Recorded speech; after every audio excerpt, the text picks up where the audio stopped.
buenas tardes. Bienvenidos a este programa en directo para Castilla y León, con actualidad, con entretenimiento, con noticias que tenemos que celebrar, por supuesto, como es la Feria Gourmet. Vamos a hablar de los ricos y muchos productos que tenemos en Castilla y León. 1.200 metros cuadrados y 843 empresas para presumir en uno de los principales escaparates europeos de productos delicatessen de Castilla y León, agroalimentarios. Por aquí van a pasar hasta más de 90.000 visitantes, espera. Hoy el presidente de la Junta ha presentado, estamos viendo imágenes, la iniciativa Corazón Saludable. El gobierno regional quiere llevar a los menús escolares los productos saludables de Tierra de Sabor. Y si hablamos de productos agroalimentarios, no solo esto, no solo de pan vive el hombre, también del arte. Y es que el sector hostelero de Aguilar de Campo espera, como agua de mayo, la apertura de las edades del hombre, que tendrá lugar este jueves. Se espera casi duplicar la actividad. De hecho, la reserva se ha multiplicado desde la fecha que se conocía hasta el anuncio en un 40%. Se contrata personal adicional y han nacido nuevos negocios.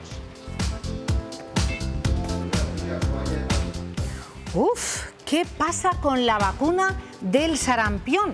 Nos lo va a contar el doctor Eiros en unos minutos. Salud Pública recomienda administrar la vacuna a los nacidos entre 1966 y 1977. Es recomendable ponerse esta vacuna si se tiene previsto viajar por Europa próximamente. Y hoy viajaremos, entre otros lugares de Castilla y León, por las hoces del Duratón. Las hoces del Duratón tienen una longitud de 25 kilómetros con grandes desfiladeros. Vean, vean. Y más noticias, por supuesto, en nuestro sumario. Comenzamos. En plena primavera, las alergias y el asma están a la orden del día para todo tipo de personas. ¿Cómo funcionan las cámaras espaciadoras en el asma? Y además, ¿cómo podemos utilizarlas si sufrimos este problema? Hoy en Vamos a ver, hablamos con expertos en la materia. Una novela que atrapa, que ayuda a seguir adelante y que anima a luchar por los objetivos vitales. Hablamos de El prestamista de sueños, la nueva novela del escritor vallisoletano Javier Manjón. Este libro nos abrirá un nuevo camino para conseguir los propósitos de nuestra vida. Cuando estamos en búsqueda activa de empleo, las entrevistas de trabajo son un paso importante para conseguir un puesto. La manera de vestir o el tono de nuestra voz pueden decir mucho sobre nosotros. ¿Cómo comportarnos en una entrevista laboral? ¿Qué podemos transmitir a los interlocutores sin apenas mediar palabra? Hoy en nuestro programa, la comunicación no verbal en entrevistas de trabajo. Qué interesante cómo afrontar y enfrentar una entrevista de trabajo. Luego nos lo contará nuestra colaboradora Natalia B. Bueno, ahora vamos a ver imágenes de nuevo del Salón Gourmet y a charlar con un buen amigo de siempre de este programa, un grandísimo cocinero y colaborador de esta casa, Jesús Sanabria. Buenas tardes. Buenas tardes, ¿cómo estás? Bueno, pues muy bien y feliz de escucharte, poder hablar contigo, ya que te prodigas poco aquí en nuestro plató. No. Estás de sarao en sarao, aunque sea tan nuestro como este. Siempre es un placer estar con vosotros, faltaría más. Oye, estamos viendo imágenes que se nos está haciendo la boca agua, y eso que son casi las 6 de la tarde y ya hemos comido hace un ratito, pero productos excelentes, delicatessen de Castilla y León. Estamos viendo al presidente del Ejecutivo de Castilla y León, con la ministra de Agricultura y bueno, con grandes empresas que se han trasladado hasta el Salón Gourmet. Tú estuviste ayer, ¿no?, en estos productos de Tierra de Sabor, con estos productos. Correcto, sí. Ayer estuve yo todo el día, estuvimos haciendo pases desde las 11 de la mañana hasta las 7 de la tarde. Oye, ¿estuviste haciendo pases de modelos? No, ¿no? No, pases de modelos no. Bueno, llamamos pases, realmente es un show cooking, que lo que es en realidad es una presentación de productos de Tierra de Sabor, que ahora parece que suena mejor y más bonito lo del show cooking. Es una presentación de productos, presentación y degustación. Entonces, tuvimos, ya te digo, desde las 11 hasta las 7 de la tarde, cada 45 minutos presentábamos un producto maridado con un vino y explicado por el propio productor y en este caso explicado por mí también, que es el que elaboraba el plato, claro, la tapa del producto que llevaban. La receta. Oye, ¿qué productos presentabais ayer? Bueno, ayer tuvimos, pues mira, tuvimos Entrepeñas. Entrepeñas es una fábrica de productos cárnicos y presentamos allí un paté de chorizo que es una gozada, una delicia. ¡Qué ricos! Y un caldo de verduras y cecina, que me parece un producto también fantástico.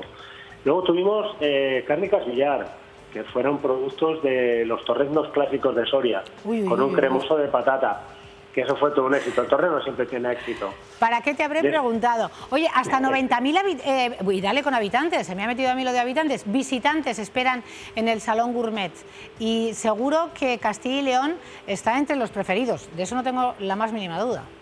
Pero no les quepa duda, la verdad es que es un escaparate fantástico. El Gourmet es un escaparate estupendo. Fíjate que hemos tenido Alimentaria hace poco en Barcelona y la gente pensaba, pues, a ver si no va a haber tanta gente. Pues todo lo contrario. Y así es todo un éxito. Ayer fue un éxito y se prevé igual que sea un éxito. Bueno, pues nos alegramos mucho por ese éxito de ayer, el de hoy y el de los próximos días en el Salón Gourmet, sobre todo para seguir promocionando y potenciando lo bueno y excelente que tenemos aquí gastronómicamente hablando y sobre todo también por hablar contigo, Jesús. Hombre, un placer, sí, que ya empezamos a vender lo nuestro, que ya era hora. Ya era hora, que sepamos vender nuestro paño. Sí. Gracias, amigo. Un besazo enorme. A todos, un saludo, gracias, adiós. Bueno, qué buenos productos, excelentes productos tenemos en Castilla y León. Y nos vamos de nuevo hasta Aguilar de Campo. Yo antes les decía que tanto bares como restaurantes prevén incrementar hasta un 40% las ventas después de que este jueves se inaugure la nueva edición de las Edades del Hombre, Mons Day. Escuchemos. Calcular el impacto en cifras es complicado, pero hoteles y restaurantes en Aguilar de Campo esperan hasta noviembre que su nivel de actividad y reservas crezca en más de un 40%. En el Hotel Valentín, el más emblemático de la villa, con 200 camas, se ha incrementado en un 15% la plantilla de 30 trabajadores y se han rehabilitado casi la totalidad de las habitaciones. Que es una barbaridad de grupos que están solicitando, no solamente ahora, o sea, hasta ya que se acabe el tema de las Edades del Hombre, hasta que se acabe la exposición. Se busca que el visitante pernocte y disfrute de lo que ofrece el municipio, también de su gastronomía. Los restaurantes han preparado menús específicos con platos y productos de la tierra. Pues mira, aquí tenemos una menestra de verduras, que está hecha con verduras naturales. Tenemos la trucha del Pisuerga, una trucha arcoíris con mucha textura, y luego tenemos la carne de la montaña palentina, que es excelente. La inminente llegada de visitantes dinamizará la economía en general. Cristina ha decidido abrir una tienda de regalos. Tenía ya idea de montar algo con el tiempo, pero sí que es cierto que las Edades del Hombre me han animado a poderme a apoyarme, a tirar para adelante. Si las perspectivas muy altas en una zona deprimida y tocada por la despoblación y los coletazos de la crisis minera se cumplen, las Edades del Hombre servirán al menos para relanzar y dar a conocer al municipio más poblado de la provincia de Palencia después de la capital.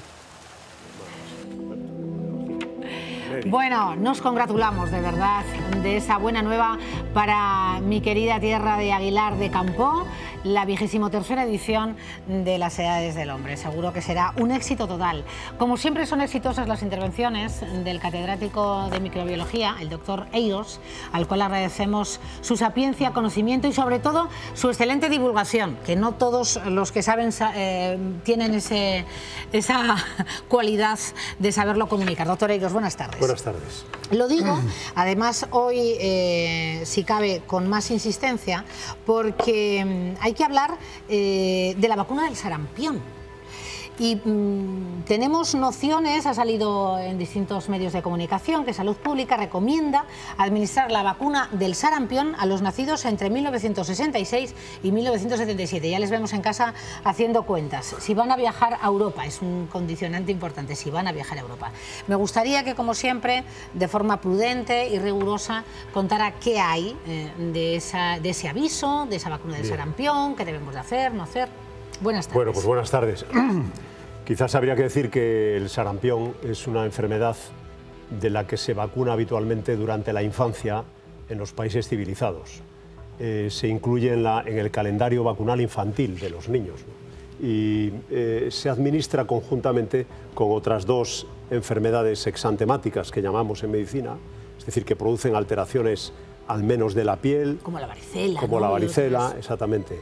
Pero no con ella, sino que se vacuna a los niños de sarampión, de rubiola, que puede tener trascendencia en las mujeres gestantes para el feto, y de parotiditis de las paperas. Es que estoy viendo esta foto, doctor, y claro, eso es un sarpullido. Es un sarpullido importante. Bien, entonces, y pica también. Claro, es pruriginoso, pica. Entonces, quizás lo más importante es eso, que transmitamos que de manera habitual a los niños nacidos en España se les vacuna de sarampión, se administra una dosis a los 12 meses, luego hay una dosis de recuerdo en torno a los 3 años. Lo que ocurre es que los sistemas de vigilancia de la Comunidad Europea, que están centralizados por un centro específico, a veces van monitorizando cómo es la incidencia de algunas enfermedades infecciosas y, en consecuencia, cuando hay tasas elevadas o casos incidentes más de lo esperado, y así ocurre en muchos países de Europa y ha ocurrido a lo largo del último trienio, algunas comunidades autónomas, en este caso la nuestra, ha recomendar desde el punto de vista conceptual es dar un consejo para bien, ¿no? Claro. Ha recomendado... O sea, somos muy previsores, digamos, en Castilla y León. Exacto, somos previsores porque no en vano nuestra comunidad autónoma, y eso hay que reconocerlo, tiene unas coberturas vacunales muy elevadas, pero no en sarampión, sino en el conjunto de las enfermedades infecciosas prevenibles. La particularidad del sarampión es que se produce por un virus que tiene afinidad por el moco, se transmite por vía respiratoria, es un virus de tamaño medio, y el problema reside en que durante mucho tiempo no habíamos visto casos de sarampión, ni nosotros, ni en Navarra, ni en Galicia, y algunas comunidades que han asistido a una emergencia de casos han tomado, no es Castilla la única y León, sí, han tomado la recomendación de personas que van a un entorno laboral o de viajes a países donde está habiendo brotes, por así decirlo, claro, pues han recomendado la vacuna. Algún brote en algunos países europeos, ¿no? Eso es, o sea, así es. ¿En España no hay brote, doctor Eiros? Vamos a ver, el brote conceptualmente se define como el aumento del número de casos de una enfermedad infecciosa superior al esperado. Lo que ocurre es que en sarampión, un objetivo de la Organización Mundial de la Salud, ya hemos hablado en otras ocasiones, era erradicar el sarampión, quitarlo, eliminarlo. Eso es muy difícil, solo conocemos una enfermedad infecciosa que se ha erradicado de la faz de la Tierra. ¿Qué es? Que es la viruela. Ya lo hemos dicho aquí, el último caso en Somalia en el año 1979. En consecuencia, nosotros, que somos un país que vacuna bien, y particularmente nuestra tierra, que vacuna muy bien, pues no debiéramos de asistir a casos de sarampión. Pero se da circunstancias como, por ejemplo, la que muy bien refleja la nota de prensa de la Consejería, donde niños que vienen de otras latitudes de Europa, países que pueden tener brotes, pues importan sarampión, porque en el periodo de incubación, es decir, los pediatras o los médicos pueden ver estas imágenes que ustedes muestran, pero el periodo de incubación del sarampión puede oscilar entre 4 y 12 días. Y entonces, durante ese periodo de tiempo, una persona infectada puede albergar un virus que replica y, en consecuencia, ser capaz de comunicarlo, de transmitirlo a otro por vía respiratoria, que es una realidad particularmente frecuente. Tenga usted en cuenta, lo dice yo creo que también la nota, sí, que cuando hablamos de gripe en el invierno, pues el sarampión es un virus que es como del orden de un logaritmo más transmisible que lo es la gripe, es decir, que una persona con gripe puede contagiar a 1 o 2, pero una persona que padezca sarampión puede contagiar a 14 o a 16 personas, exactamente. Entonces, yo creo que dentro de la prudencia con la que conviene valorar en un programa como este las noticias, lo único que hay que reflejar es que esta recomendación se ha admitido para unas cohortes de personas nacidas en este periodo de tiempo. Y bueno, ¿y por qué? Porque ellas no estaban vacunadas, claro. No, porque... A partir de... Exacto, por una parte porque no existía vacunación sistemática entonces, pero también porque estas personas, si acuden a un entorno donde el sarampión circula por encima de lo esperado y hay casos, se pueden beneficiar de la vacuna. Esto en el fondo, y esto es lo importante, es una llamada a la actualización del calendario vacunal en adultos, porque mientras que en los niños lo hacemos muy bien... Sí, sí, parece que en la infancia todo está muy pautado, exacto, muy organizado, pero en la edad adulta, en la edad adulta de las vacunas nos pilla muy... Nos pilla lejos. Ajeno. Sí, sí, y hay oportunidades que aquí hemos destacado. Uno, la gestación. Cuando una mujer está embarazada, que es más proclive a cuidarse, debiera de actualizar su calendario vacunal. Dos, los viajes, lo hemos hablado aquí también el año pasado. Una persona que viaja o que va a zonas que no son su residencia habitual debiera de prevenirse cuando existen vacunas frente a enfermedades infecciosas prevalentes allí. Tres, determinadas circunstancias médicas. Muchas personas que acuden al médico o que van a un hospital a recibir tratamiento porque tienen un tumor o porque tienen una inmunodepresión, una alteración de sus defensas, debieran de aprovechar para actualizar su calendario vacunal. Y actualizar, vamos a repetirlo en más ocasiones, actualizar el calendario vacunal también los adultos, no solo lo tenemos muy claro en edad de la infancia, pero no en la edad adulta.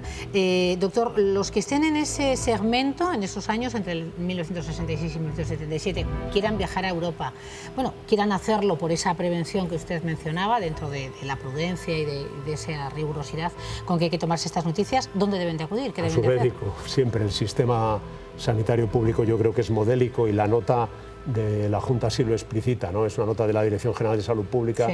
Sí. Yo la verdad es que creo que se han emitido otras notas en la misma tendencia y en el mismo ámbito en otras comunidades.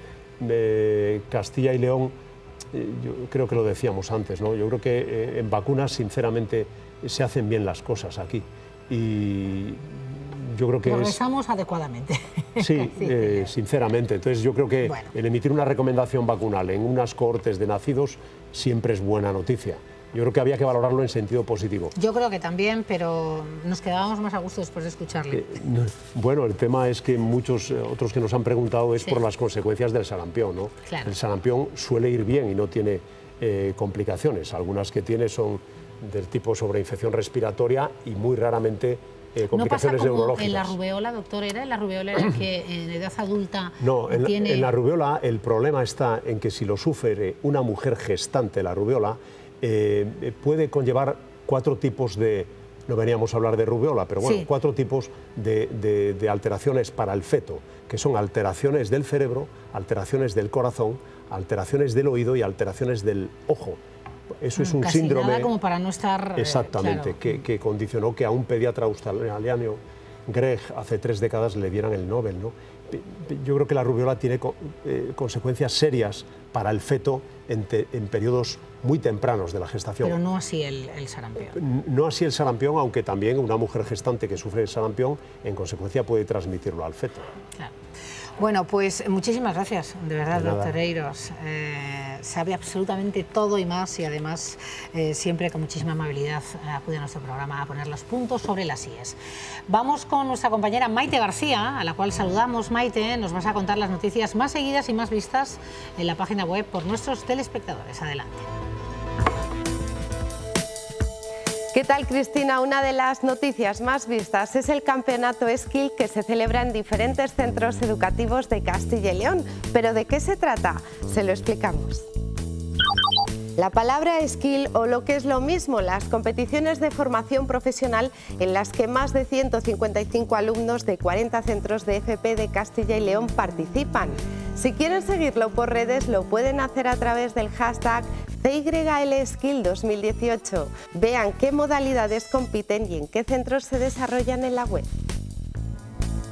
Cada año se diagnostican 2.000 nuevos casos de mieloma múltiple en España. El 40% de los pacientes tienen una nueva terapia.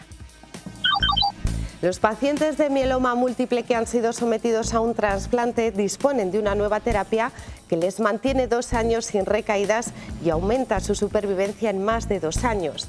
Esta nueva opción abre la puerta a resultados aún mejores. Lo pueden ver en la web. Les hablo ahora de un burgalés de 18 años que ha ganado el concurso internacional de ballet de Torrelavega, uno de los más importantes para los estudiantes de danza. Su nombre, Guillermo Domínguez, cautivó al jurado con la limpieza de sus movimientos y con su perfección técnica. A punto de convertirse en profesional, los 2.000 euros que se ha llevado como ganador del primer premio los invertirá en su futuro. Él mismo nos lo cuenta en rtvcil.es. Y si quieren ver algún programa porque se lo han perdido, ya saben que lo pueden hacer en la página web, en la pestaña a la carta. Muchísimas gracias, como siempre, feliz día. Muchas gracias a ti, Maite García. Muchas gracias a Natalia B., nuestra colaboradora, experta en comunicación no verbal. Es interesantísimo de lo que nos vienes a hablar cada semana y te lo agradecemos mucho, Natalia. No, gracias a vosotros. Fíjate, sí es interesante y además práctico en esta ocasión, porque vas a abordar un tema que yo creo que estarán todos expectantes, atentísimos a lo que diga nuestra experta, porque nada más y nada menos que vamos a hablar de cómo afrontar una entrevista de trabajo. O sea, que nos jugamos el todo por el todo, Natalia. En algún momento de la vida nos toca a todos lo de la entrevista de trabajo. A unos más, a otros menos, pero la comunicación no verbal también es muy importante ahí. También podemos aprender muchas cosas y, sobre todo, el mensaje principal es que podemos practicar, todos podemos mejorar. Entonces podemos ir haciéndolo mejor. Está muy bien. Sí. Bueno, pues ¿por dónde arrancamos? Bueno, yo... ¿Cuándo comienza esa entrevista? Claro, nosotros que nos enfrentamos a una entrevista de trabajo y entonces, ¿qué ocurre? Que lo primero que hacemos es que enviamos un currículum, aplicamos a la oferta y nos hacen ese primer filtro por el currículum. Aquí no vamos a meternos mucho en el tema de comunicación no verbal, pero sí que voy a poner una notita ahí en el aire de, por favor, cuidad las fotos y cuidad la imagen del currículum, porque no solo cuenta lo que está escrito. Claro. Pero lo dejamos ahí, pasamos ese primer filtro. Vamos a pasarlo. Y nos llaman a una entrevista. ¿Y entonces qué? Luego, ¿qué ocurre? Lo primero que nos ponemos como nerviosos, ¿no? Contentos. Estoy viendo aquí que lo que vamos a valorar es cómo acudir vestidos. Vamos a hacer todo el paso de la entrevista, verbal, ¿no? ¿Qué pasa un poco, a partir de que nos seleccionan el currículum, qué pasa? Desde esa llamada o de ese email o de esa convocatoria, esa entrevista, ¿qué pasa? Lo primero que tenemos es una reacción, lo que comentaba un poquito, entre alegría por un lado, ¿no? Porque, joder, qué bien que me han llamado, que he pasado el filtro, y por otro nos empezamos a poner nerviositos. ¿Por qué? Porque empezamos a hacernos imágenes del entrevistador, ahí qué me va a pasar, qué me van a preguntar, y tendemos a pensar que la apariencia, que es un canal de comunicación no verbal, de ese entrevistador o entrevistadora o esa persona que nos va a hacer a nosotros una serie de preguntas sobre nuestro currículum, es un poco como diablesca, ¿sabes? Diabólica, así como, ¿qué me van a hacer? ¿Me van a someter a examen? Y el primer ejercicio que tenemos que hacer es poner nuestra mente en consonancia, o sea, no. Es una persona como tú y como yo, imaginarnos a un amigo nuestro, a alguien de nuestro entorno que simplemente tiene ese trabajo y busca lo mejor para esa empresa para la que trabaja y probablemente seas tú. Esto lo que hace es que ayuda a rebajar nuestro nivel de estrés y nerviosismo y esto lo que implica es que nuestra comunicación no verbal se pondrá en un punto más agradable, más fácil de entender, con menos nivel de nervios. Entonces esto lo primero. Lo segundo, ¿qué me pongo para esa entrevista de trabajo? Porque, claro, es muy importante hacer un trabajo previo y entender... De todas estas, yo me pondría... seguro que... Abajo la chica de la falda, sí, ¿veis? La que está hablando por teléfono. Pues yo te diría, Cristina, que depende. Claro, depende. Porque no es lo mismo hacer una entrevista para una empresa que se dedica a hacer consultoría económica... Claro. Que para una empresa creativa de un estudio de marketing y diseño, por ejemplo, ¿verdad? Sí.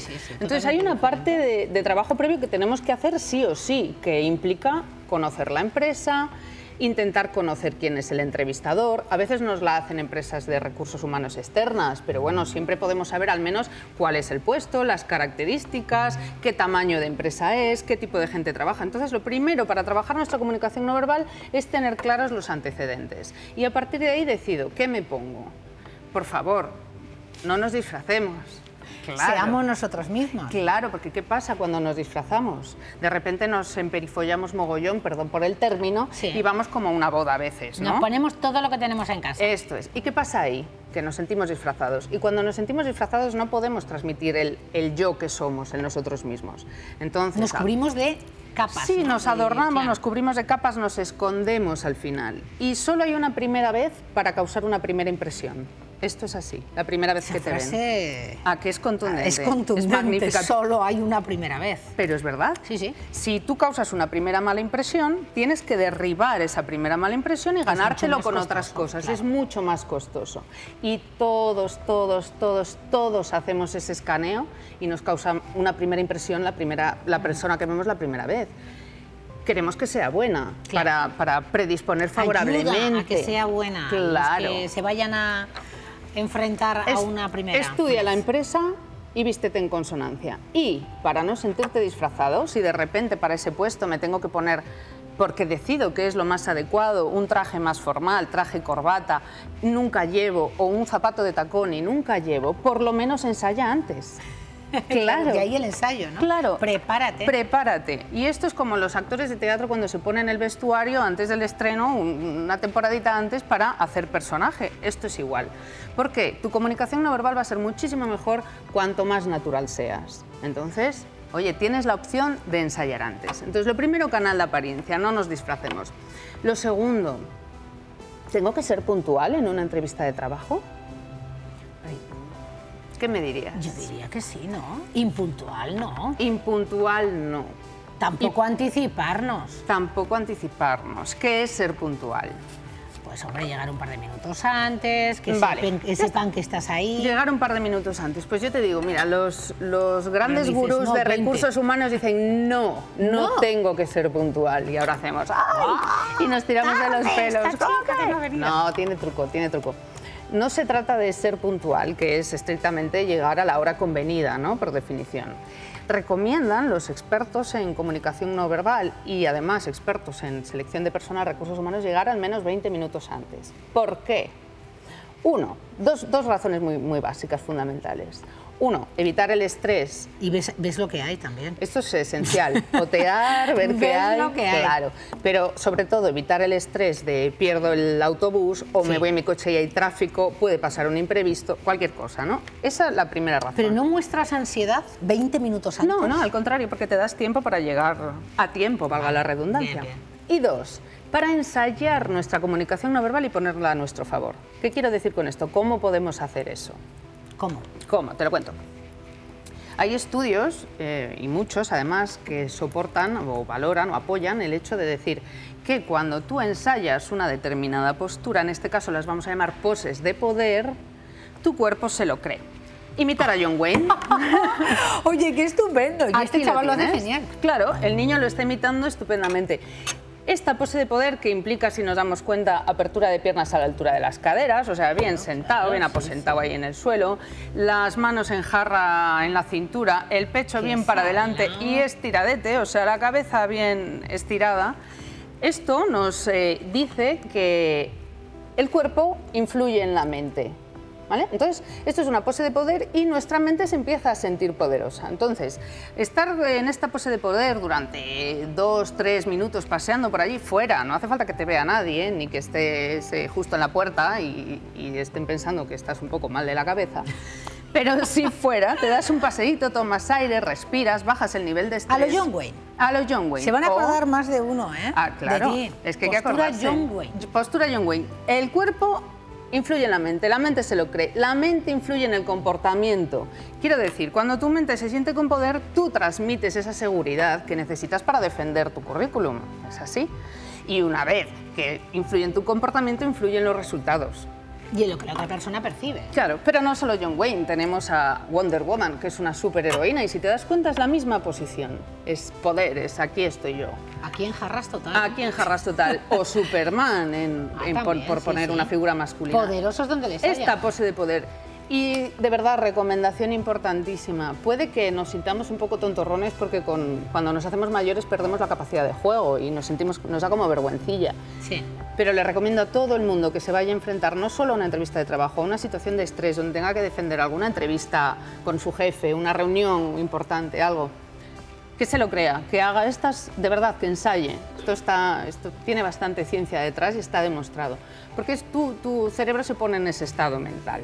Entonces esto sería lo segundo. Oh, perdón, Vladimir Putin. Claro, si está Putin es ahí haciendo de la entrevista. El rey de las poses de poder. Sí. Claro. Claro. No sé si se lo da el judo o que ha asistido a muchas clases de arte dramático. O que realmente cree que tiene mucho poder, ¿no? Decimos que y acaba teniéndolo. Claro, una cosa influye en la otra. La comunicación no verbal no influye solamente en los otros, también influye en los otros, quiero decir, sino también en nosotros mismos. Podemos cambiar ese estado. ¿Y qué pasa con las poses de poder? Pues que varían los niveles de hormonas. Sube la testosterona, que es la implicada en la seguridad. Si hay ciencia en esto. Hay ciencia. Yo todo lo que digo es ciencia, no me invento nada. Está comprobado. Natalia B. habla... Con respaldo de un montón de estudios que yo no he hecho ninguno, pero yo me los traigo aquí, me los leo. Claro. Entonces sube la testosterona y baja el cortisol. El cortisol es la hormona del estrés. Entonces nos hace que esa ansiedad anticipatoria, esos nervios que sentimos cuando nos vamos a enfrentar bajen y por lo tanto la persona que tenemos enfrente asuma que estamos seguros de lo que decimos y que somos creíbles. Uy, esto fatal, ¿eh? Estos son los nervios, Esto claro. fatal, Esto es fatal, cuando fatal. el cortisol está a tope y fíjate, por Dios, chorretones no, de sudor. Bueno, Claro, ¿qué pasa con las respuestas fisiológicas de estrés? Que nos comunican muchísimo. Entonces, es un poco hacer broma, sí, ¿no? Pero claro, no queremos llegar a este exagerarlo, punto. pero... No queremos llegar a este punto. Entonces, queremos tener un poco controladitos los nervios, ¿no? Lo siguiente que diríamos para tener entonces controlados estos nervios, ¿qué hago? ¿Tengo que ensayar unos movimientos concretos? ¿Me tengo que poner en unas posturas determinadas? ¿Tengo que ir ahí todo acogotado? ¿Que te da más nervios? No, no. El mensaje hay que pasarlo por el cuerpo. Lo principal es que ensayes. Y con ensayar es créete lo que dice tu currículum. Estúdiatelo. Tienes que ir sabiendo lo que vas a decir. Y preferiblemente que sea verdad que lo hayas vivido, porque se nota ese mucho. capítulo ya lo hemos pasado hace una semana. Claro, ya sabemos luego lo que nos pasa. Claro. Entonces, no, hazlo creíble, pásalo por el cuerpo y tu comunicación no verbal será creíble y de lo más fluida, ¿no? Y te apoyará, efectivamente. Pero claro, ¿cómo controlamos los nervios? Porque tú te pones nerviosa en una entrevista de trabajo. Ah, ¿me preguntas a mí? Sí. Bueno, todos pasamos un poquito de nervios, pero pocos. Pero pocos. Vale, pero pocos, ese nivel de nervios de ansiedad anticipatoria o ansiedad de evaluación es imprescindible o es deseable. Porque te mantiene alerta. Y mantenerte alerta quiere decir que tu cerebro... Siempre, ¿eh? Yo, siempre. como aquí, cuando vengo yo, estoy así un poquito... Siempre. Un poquito, pero no para anular. Claro, no que te dominen, no que te dominen, porque entonces tu comunicación, lo que pasa por el cuerpo, estará absolutamente dominada por ese nivel de estrés, de nervios. Y seguramente lances mensajes incongruentes. Otra cosa importantísimo, los reclutadores de personal, los que hacen selección de personal, ahora te lo cuento. Oye, eres como yo, me he dado cuenta que necesitas un bolígrafo para hablar. No, no siempre. No, es no que siempre. aquí a veces es que voy yo apuntando. voy siempre con el bolígrafo y digo, mira, otra de las mías. Esto es esencial por los ilustradores del mensaje, sí, pero lo utilizo mucho. Ahora os cuento lo de los ilustradores. Pero os comentaba que cómo controlar ese nivel de nervios. No nos va a dar tiempo, Natalia, fíjate. Ah, pues lo dejamos para un segundo día. Lo dejamos para un segundo día, porque es que estarán en casa... Ahí como comiéndose. Es la primera parte. Segundo capítulo próximo martes. Venga. Natalia B. estará aquí. Nos hemos quedado en los... En cómo bajar el nivel de nervios, vamos a dejarlo ahí. En cómo reducir esos nervios, y realmente, a los justos para estar en sí, alerta. Y realmente, ¿dónde tenemos que incidir? En la entrevista, una vez que estamos en la conversación, a nivel de gestos que veíamos, a nivel de posturas, ahí. En el meollo, los truquis. Fenomenal. Oye, pues has hecho un camino, desde pasar ese filtro lógico de la primera vez, de mandar el currículum, y que sea aceptado, cómo enfrentarnos a ese director de recursos humanos, a esa directora, a esa persona que nos va a entrevistar, y seguro que vamos a ir mejor preparados después de escuchar a Natalia B. La próxima semana, el próximo martes, te Venga, escuchamos. seguimos. Gracias. Ay, madre, bolígrafo o sin bolígrafo. ¿Qué hago? ¿Una pausa? Si no, pues pum, volvemos en nada.